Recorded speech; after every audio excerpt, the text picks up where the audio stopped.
Esse pássaro aplica o maior golpe da natureza. E ninguém percebe. A fêmea do cuco não constrói ninho. Ela escolhe o ninho de outra ave e come um dos ovos que já está no ninho.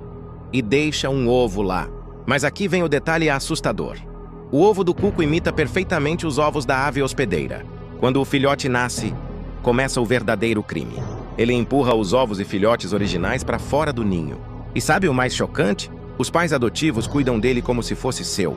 Alimentam, protegem, sem perceber o engano. Tudo isso é instinto. O cuco não cria seus filhos, ele terceiriza.